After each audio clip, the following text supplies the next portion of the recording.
What is your responsibility there? Okay, my name is Laure Chadroui, and I work for the World Food Program in public information. And so I am basically the media spokesperson for the World Food Program and in the region for the Syria crisis, for Syria and neighboring countries. Okay, and where is your office located? We have offices inside Syria and outside in Lebanon. I move around. My base is in Beirut. Your base is in Beirut. Okay, so Yeah. are there any refugees in Beirut? Syrian refugees in Beirut, of course.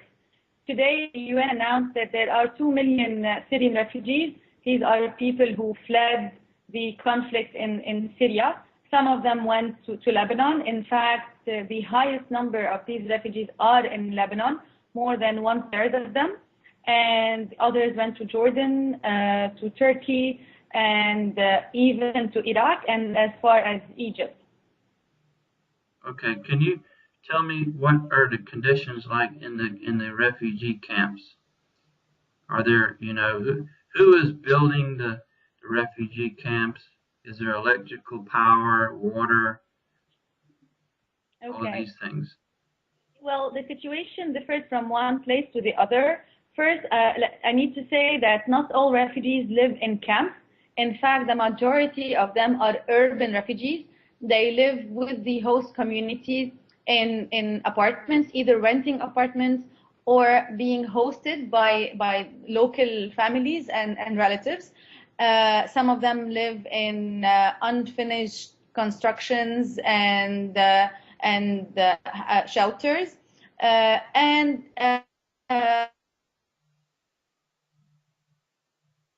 As is the case of Turkey and of Jordan and Iraq. In Lebanon, for example, there are no camps, but there are what we call here unofficial settlements, where these refugees have, erected tents sporadically in different areas around the country. So to give you an idea about life inside these camps have improved quite a lot since they started, for example, for Jordan more than a year ago. So now, yes, you have electricity in the camp.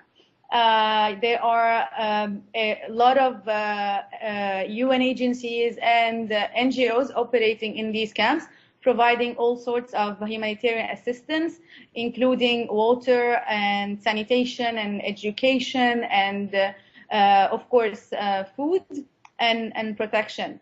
There are hospitals. For example, in Zatari camp, you have over 3 hospitals.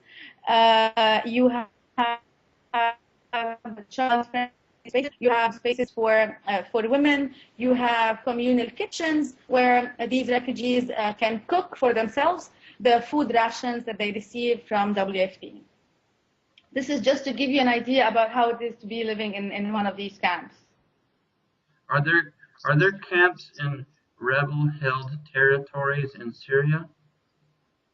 Inside Syria, the majority of the Syrian people who have been displaced are also living in squatters and in unfinished constructions, including in the capital in Damascus. In almost every governorate now we have displaced people.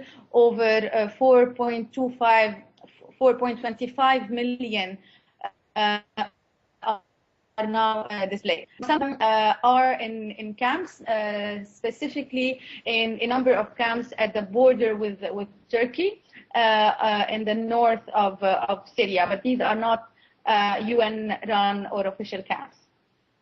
Okay, so what do people there think now about the possibility of the United States having an airstrike in retaliation for the sarin gas attacks? Well, obviously, we cannot speak for the people in Syria. What we can tell is from our own observation, because we do have our own staff, international and national staff, working for WFP in Syria to provide assistance to the Syrian people during this crisis.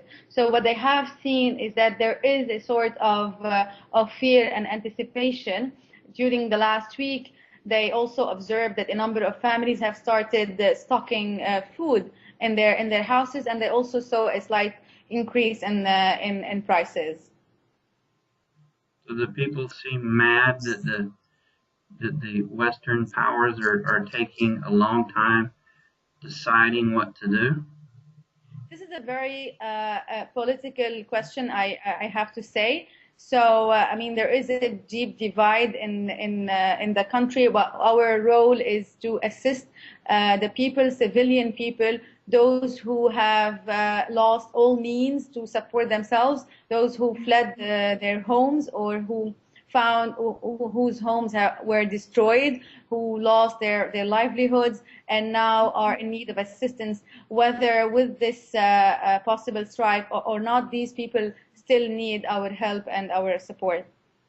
Okay, I'm going to say this will be the end of the interview. I thank you much for